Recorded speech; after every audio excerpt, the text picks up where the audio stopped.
अगर कोई हमारे हाथ से हमारी उंगलियां काटने की कोशिश करे या हमारी भुजाओं से हमारी हथेली काटने की कोशिश करे तो किस तरह का कष्ट होगा आपको। वही कष्ट पहुंचाया है चाइना ने हमें लद्दाख पर अपनी लालची नजरें गड़ा के, और वहां हमारी सीमा का एक एक इंच बचाते हुए हमारे 20 जवान शहीद हो गए हैं। क्या भूल पाएंगे आप उनकी माओं के आंसू, उनकी विधवाओं की चीखें और उनके बच्चों के दिए बलिदान को? क्या ये सोचना ठीक है कि सेनाओं का जो सरहदों पे जो युद्ध होता है वो सिर्फ सेनाओं का होता है, वो सिर्फ सरकार का होता है? क्या उसमें हमारा कोई योगदान नहीं है? क्या हम भूल गए वो वक्त जब महात्मा गांधी जी ने कहा था अगर अंग्रेजों की रीढ़ तोड़नी है भारत में तो उनके बनाए हुए हर उत्पादन का बहिष्कार करना पड़ेगा?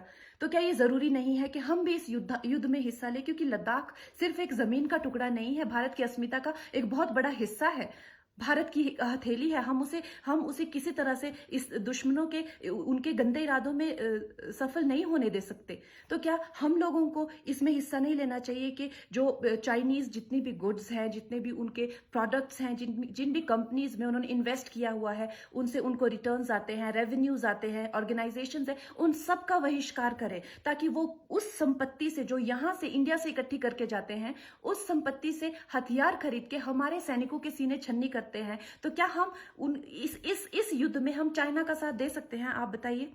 ये क्या हमारा कर्तव्य नहीं है कि हम अपनी सेनाओं का और अपने सरकार का साथ दें? तो हमें प्रतिज्ञा लेते हैं कि हम आत्मनिर्भर बनेंगे और चाइनीज गुड्स को बिल्कुल बॉयकॉट करेंगे और इस युद्ध में हिस्सा लेके भारत को जिताएंगे।